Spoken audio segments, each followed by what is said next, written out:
Long before the fall of man, God designed a master plan. He exchanged the sinner for the sinless one. That's why he came. John 3:16 tells us, "For God so loved the world that he gave his only begotten Son, that whosoever believeth in him should not perish but have everlasting life." Today we see the benefits of the Christian life and how Jesus didn't stop being born in, the blessing didn't stop when he was born in a manger, but he lived a sinless life in order to pay for our sins so that we could become a child of God. Now the Redbird kind of reminds us of that. You think of the Redbird, and so we're going to add that to our canvas. I'm going to turn this so that you can see what I've done. The advantage of doing a painting step by step is the benefit of being able to go slowly. I re-looked at my painting and I noticed my white was not as powerful as I thought it should be, so I added some more white here under my trees. And I also wanted to add a little bit of a blue shadow, so I added a little bit of a blue shadow, same blue as the sky. Then I looked at my trees and I don't think they were contrasted enough, so I added a little bit of gray and a little bit of black to the sides that I thought would be shadowed the most. We're going to add our Redbird now as a reminder of God's goodness. And the first thing I want you to think about with a Redbird is a triangle. So take a small brush, something this size. It doesn't have to be a liner, preferably something a little thicker than a liner. Dip it in your water and a little bit of red paint. And I want you to think of a small triangle for the head of this bird. And I was thinking I would put the bird up here somewhere. So I'm going to guess where his head would be. I might have to add another branch if it doesn't end up being in the right place. Think of a triangle first. But on the right side of that triangle, make it jagged, just a little bit uneven. Now, the shape of the bird also, think of an egg. Well, let's just do a little square here for the back of his neck.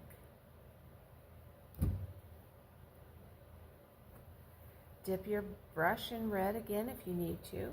And now we're going to think of an egg in order to make the bulk of his body, which is kind of slanted on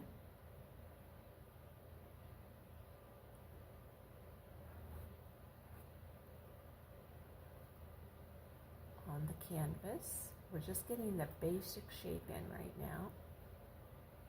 And we need to add room for a tail.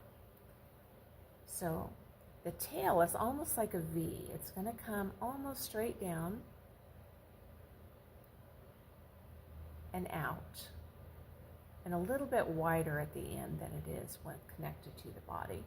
And then another piece of that tail can come this way. Do you see the V upside down? Now we're going to rinse our brush. I know this isn't going to cover up those branches completely. That's why we're going to have to put a second coat on it. And we're going to go to our liner brush and add the black that we need to. He has a mask. And if you think of it as a rectangle around, whoops, I got a little hair on there, a rectangle around a beak. It's going to slant this way. But let's just go ahead and put the beak in for, which is kind of a round triangle, comes to a point, and then it comes around this way. There's your beak. But we're going to come back to that and fill it in with some tan. Remember that tan color that we used up here? We can fill that beak in with that tan. Try not to leave a line. And there is a line, though, that separates the beak. And hopefully that didn't have too much water on it. There we go. And we can go over that again. Now let's separate the wing with a little bit of black, even though we'll have to probably come back and soften that. Just so you know what we're doing here. Almost like a heart. Do you see the heart? And then the wing goes all the way down here to this tail that is divided, and it needs to be separated with some black. So, part of that wing, some curly lines there. You can look. And then I'm going to put a little bit of black behind this red just for so that it looks like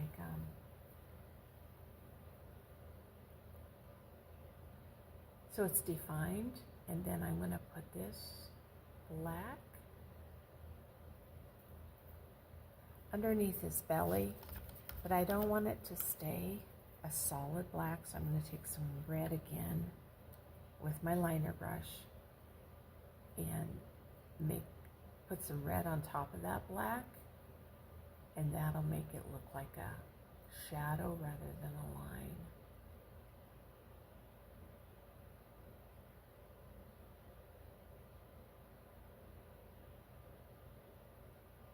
Okay. Now, you may have to wait a few seconds to let that dry, but while you're letting that dry, and you can do it in front of a propane heater or a blow dryer, we'll take some of that tan color again and roll your brush in the tan color. I might have to make another branch out here. I'm making a leg with some fingers, and I'm going to shadow that with a little bit of black. That one goes at an angle, and this one goes more straight down, and it goes a little bit longer. So with a little bit of black, roll or gray, roll your brush and go right behind that leg. Woo, too wet. I'm going to dry it up a little bit on my cloth here. Too much water can make it drippy, and you don't want that. That makes a little bit of a shadow behind the leg. I'm just pretty much outlining what I've already done with the tan.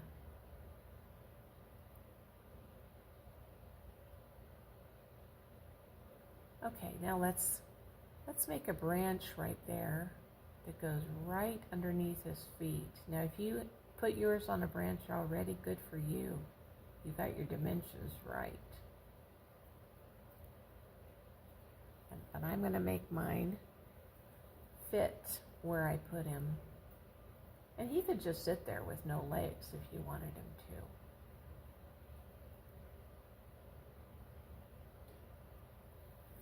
So he's on that other tree. He's on the tree in the background, so I want to soften that black a little bit. And I didn't get it strong enough there. And I'm sure that there are other branches coming off of this branch, so think about that. And this one,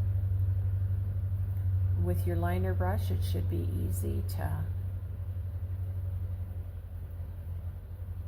emphasize. Now, that probably still isn't dry enough. But when you do get it dry enough. Maybe if I add some white here, I could highlight that beak. Whoa, a little bit too much water.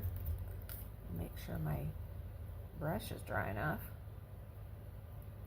And I'm going to put a sparkle in his eye. There. Now, his eye is black, but it has a little bit of a sparkle, and since it's far away, it's kind of hard to see. If you want more of an orangey red for your Redbird, add a little bit of that tan color to your red, and you're going to get more of an orangey, an orange red. I kind of like the deep red, but we can do that as a highlight. Make it a little thicker there.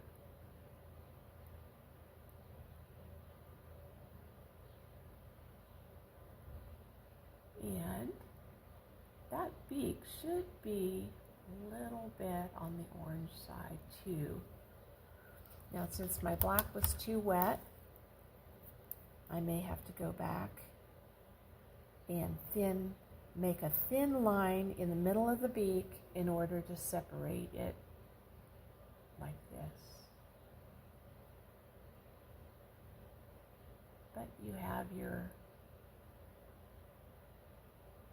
mask, you have your redness, you have your legs on the branch, and you've got a Redbird. Trying to think if there's any other highlights you'd want to put in there. Don't have to. And you can always look on the computer for a better reference than I have and see if you want to improve your Redbird. So that finishes up our 4-week series on Advent. It's not really Advent, but getting ready for Christmas. This year, I wanted to get all my Christmas shopping done before Thanksgiving so that I could really focus on what's most important at Christmas. Not the rush, but just spending time thanking God for His precious gift of salvation. Merry Christmas. Bye-bye.